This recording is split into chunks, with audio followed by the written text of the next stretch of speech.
Assalamualaikum warahmatullahi wabarakatuh. Selamat malam semuanya. Jumpa kembali dengan Banyuwangi Official. Oke, kali ini yang kita tonton yaitu ada beberapa orang ataupun netizen yang berpendapat ataupun mengkritik juga, terutama di kasus Pertamina ya. Jadi mari kita simak betapa sadisnya netizen-netizen ini berkomentar mengenai Pertamina, terutama oplos pertama. Oke, kita siapkan dulu untuk videonya dan langsung kita tonton ya teman-teman. Mungkin yang mau berkomentar silahkan tulis di kolom komentar saya. Lanjut, untuk videonya kita play.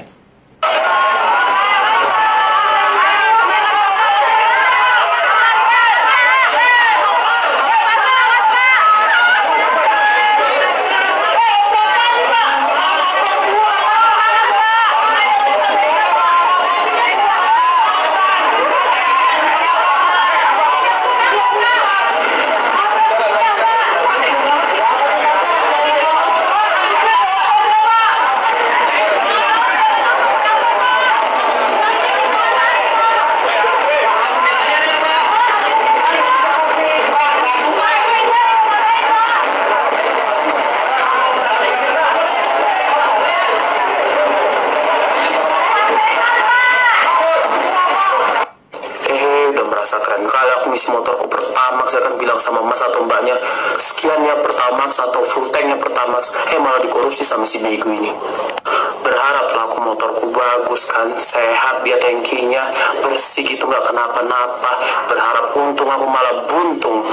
Kemarin 271 triliun, sekarang 190 sekian triliun.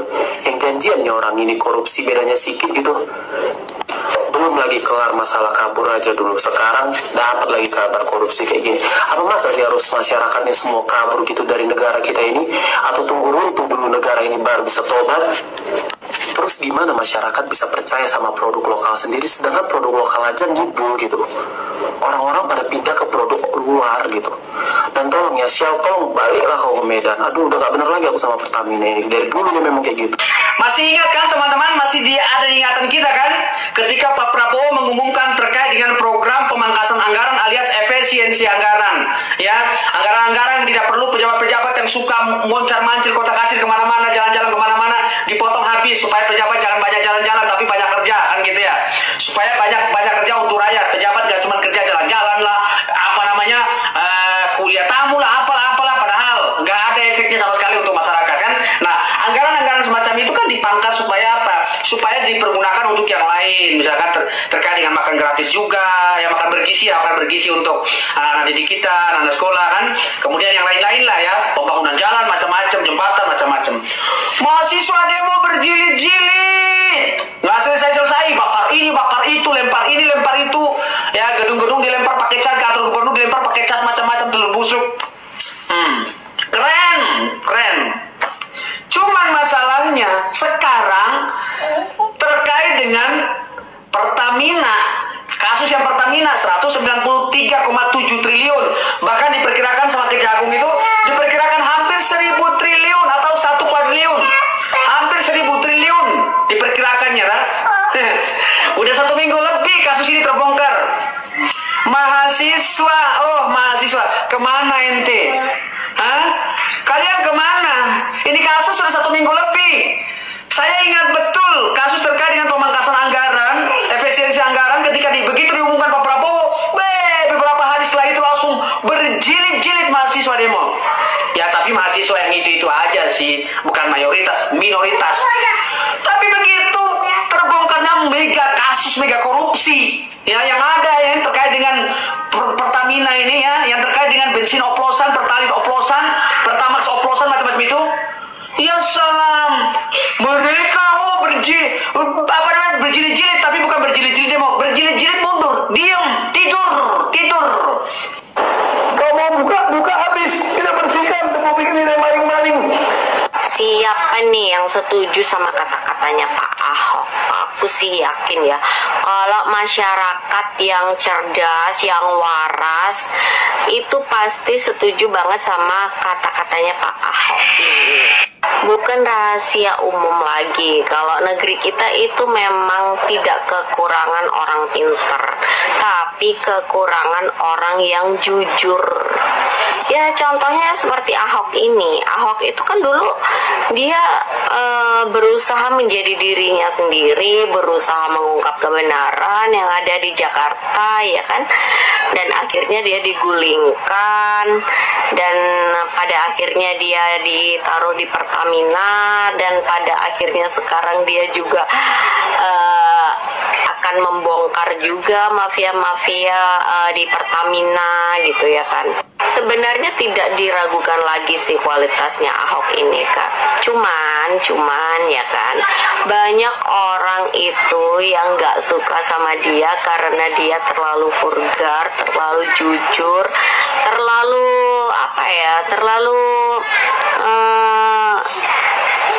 kalau boleh aku bilang malah Ahok ini terlalu cinta dengan negeri ini. Makanya dia bisa ngomong seberani itu ya kan.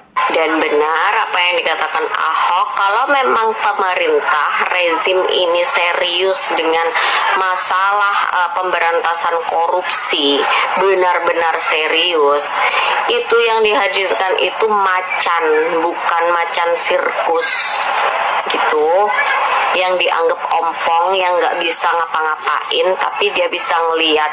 Sama kayak orang udah tahu itu penjahatnya tapi dia tidak bisa menangkap.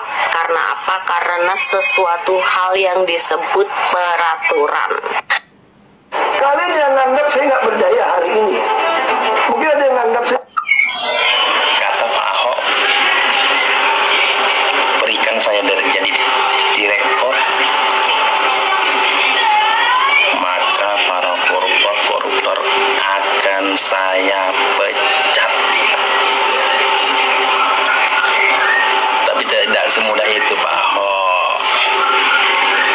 Kita tahu negeri ini sarangnya para pengambil kebijakan yang menguntungkan mereka. Nggak mau mereka memberikan jabatan Pak Ahok, apalagi Pak Ahok sudah membuat statement seperti ini, ya mereka malah membikinkan benteng perisai untuk menjegal Pak Ahok nantinya jangan sampai jadi direktur, ya kan? Nggak mungkin itu. Tapi kalaupun terjadi, ini adalah satu tindakan yang sangat dibanggakan sebagai anak bangsa yang ingin memberantas korupsi di negeri ini, dan ada dukungan dari pemerintah. Itu sangat kita acungi, bukan hanya 2 jempol, 280 jempol juta ya, 280 juta jempol masyarakat Indonesia mendukung Pak Ahok jika memang diberikan jabatan direktur. Usut tuntas, jangan hanya di penjara, dimiskinkan, itu yang pasti. Mereka itu semua orang takut miskin, takut nggak bisa beli beras, takut nggak bisa jalan-jalan, takut nggak bisa terbang ke sana terbang ke sini, pamer ke sana pamer ke sini. Sulap Pertalite jadi pertama, korupsi di Pertamina rugikan negara 193,7 triliun. Jadi yang melakukan korupsi itu adalah Dirut Pertamina Patraniaga ya guys ya. Nah, berita yang beredar di masyarakat sekarang ini katanya, wah gua rugi dong beli Pertamax, ternyata Pertalite, ternyata oplosan. Enggak gitu ya guys ya. Jadi yang kalian beli Pertamax sekarang itu tetap Pertamax, karena sebelum minyak itu beredar di masyarakat kan udah dicek yang namanya itu adalah Lemigas, Lembaga Minyak dan Gas Bumi. Sebelum kita masuk ke kasusnya, gua jelasin sedikit nih tentang Pertalite atau Pertamax. Jadi ada yang namanya tuh RON 90 dan juga RON 92. BBM yang memiliki nilai oktannya 90 atau RON 90 itu disebut sebagai Pertalite, sedangkan yang RON 92 itu disebut sebagai Pertamax. Jadi ceritanya Dirut Pertamina Patraniaga itu melakukan pembelian atau pembayaran itu adalah minyak RON 92. Tetapi yang dibeli dia itu adalah RON 90, yang dimana itu adalah merugikan negara. Dari harganya aja udah jauh banget, sedangkan kualitas produk yang kita beli itu adalah RON 90 dan dibayarkan RON 92. Nah, jadi dia korupsi itu dari situ guys. Jadi bukan oplosan jadi RON 90 atau Pertalite jadi Pertamax, nggak sama sekali. Yang beredar di masyarakat Pertamax ya tetap Pertamax, Pertalite ya tetap Pertalite. emang Nah, itulah teman-teman ya. Wah, banyak sekali yang sepertinya para netizen ini menghujat Pak Ahok, teman-teman. Dan kemungkinan para netizen ini lebih geram lagi apabila memang Pak Ahok terbukti nantinya, kalau terbukti Pak Ahok itu terlibat dalam kasus ini, teman-teman. Dan ini masih banyak lagi untuk para netizen yang memberikan kritikannya untuk Pak Ahok, terutama di Pertamina. Oke, kita dengarkan lagi, lanjut. Pertamina emang nggak punya otak atau nggak punya hati lagi ya? Gila, gaji kau kan udah 3M-an, ya kan? Bisa itu kau beli rumah, beli motor banyak, apa semua, bensin kau simpan di dalam rumah pun bisa itu. Cuman masalah apa sih? Pertama kau campurin ke Pertalite gitu loh. Padahal selama ini aku emang udah ngira gitu, kalau misalnya Pertalite itu sama aja kayak Pertamax, dan Pertamax menjadi salah satu solusi untuk tidak ngantri doang, dan pada kenyataannya sama gitu, malah lebih buruk. Gara-garamu Pak, motor aku 2 kali ganti mesin, turun mesin. Pokoknya aku doain di neraka nanti, pokoknya minumanmu dikasih campuran oplos Pertamax Pertalite, terus kamu dikasih makan sop, tapi kuahnya kuah oplosan juga. Komentar Ahok, dia sudah lama tahu kalau di Pertamina ini ada banyak otak korengan. Kalau di Pertamina ini sudah banyak orang kerakusan uang. Dari 2018 sampai 2023 dia jadi komisaris Pertamina. Komentar Ahok ini juga komentar yang sangat memuakkan menurutku. Semua catatan ini yang saya pegang. Satu hari ganti rezim, kau penjarain kalian semua. Kalian ingat baik-baik kalimat saya, direksi. Saya boleh keluar dari sini, tapi catatannya... Kalau memang kau anti korupsi, kenapa baru sekarang buka kartu? Kenapa nggak dari dulu-dulu Pak Ahok? Wajarkan ya Ahok ya, mantan komisaris Pertamina, wajarkan hari ini perhitung semuanya uang yang sudah dirampok oleh pejabat-pejabat Pertamina ini. Itu yang cocok kurasa, karena pejabat komisaris inilah yang mengerti soal semuanya yang ada di Pertamina. Baik keuangannya, baik pembukuannya, baik manajemennya, baik semuanya lah. Orang-orang yang mengoplos ini pun si Ahok ini tahu. Jadi kesimpulanku, ini data, lihat cek berapa banyak mereka mengoplos minyak premium jadi minyak Pertamax, dan data juga berapa banyak masyarakat yang sudah tertipu. Bisa kuhitung, dikali-kalikan, dikira-kirakan per hari aku mengisi Pertamax itu 20 liter. Bayangkan aja kalau 5 tahun ada berapa liter. Kalikan Ahok, dan plus denda. Jangan hanya masyarakat saja, kalau melanggar peraturan kalian denda pejabat otak korengan. Hari ini kalian denda juga semua pejabat yang sudah menyimpan uang ribuan triliunan itu. Kalian ambil, kalian pulangkan ke masyarakat yang sudah kalian tipu, yang sudah kalian rampok. Itu aja. Mau masalah kalian ribut di media sosial, mau kalian di penjara berapa tahun itu nggak urusan. Karena kami tahu semua masyarakat, kalian bisa menyogok, kalian bisa memanipulasi berita, kalian bisa memanipulasi semuanya lah. Kalian aturkan semuanya. Jadi hanya ini aja permintaan kami, kembalikan uang masyarakat yang udah kalian tipu. Contoh aku, korupsi Pertamina, Erick Thohir terdiam. Pak Erick kenapa dia membisu tanpa kata, tanpa suara? Apakah Pak Erick memang sudah mengetahui semuanya tentang korupsi ini? Jadi Pak Erick tidak bersuara karena takut ikut-ikut ke bawah. Saya sampai tidak bisa berkata-kata apa lagi kepada Pak Erick, saking keselnya saya sama Pak Erick ini. Yaudah, biar netizen saja yang bersuara kepada Pak Erick. Mundur kau kalau masih punya malu. Thohir itu bukan orang baik, tapi pura-pura baik. Ingat itu. Mengingat besarnya korupsi tersebut, sebagai tanggung jawab moral mestinya Erick mundur. Berita korupsi sekarang jadi makanan sehari-hari. Lama-lama jadi normalisasi korupsi. Iya lagi, setiap hari ya kita mendengarkan berita korupsi. Kalau masih punya malu, menterinya ikut tanggung jawab. Masa sekelas menteri nggak tahu apa-apa selama 5 tahun? Iya juga ya. Masa sih Pak Eri nggak tahu apa-apa selama 5 tahun menjadi menteri? Ada korupsi, ada ini itu nggak tahu, ha? Atau pura-pura nggak tahu, atau pura-pura bisu, Pak? Awas Min, nanti busernya marah. Iya ya, saya ini beberapa hari ini lagi diserang sama bujer-bujer karena selalu bersuara tentang korupsi pejabat, tentang pejabat-pejabat yang nggak baik. Ampun bujur. Tolong supportnya saya ya, mulut netizen, agar saya selalu menyuarakan suara rakyat ini ya.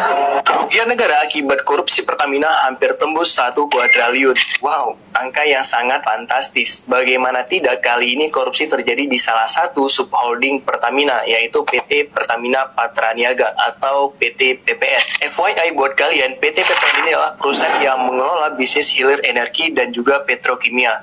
Berdasarkan keterangan jaksa, korupsi berawal dari tahun 2018 hingga tahun 2023. Dan kadang-kadang korupsi ini menduduki peringkat kedua klasemen Liga Korupsi Indonesia, yaitu sebesar 196 triliun setelah PT Timah.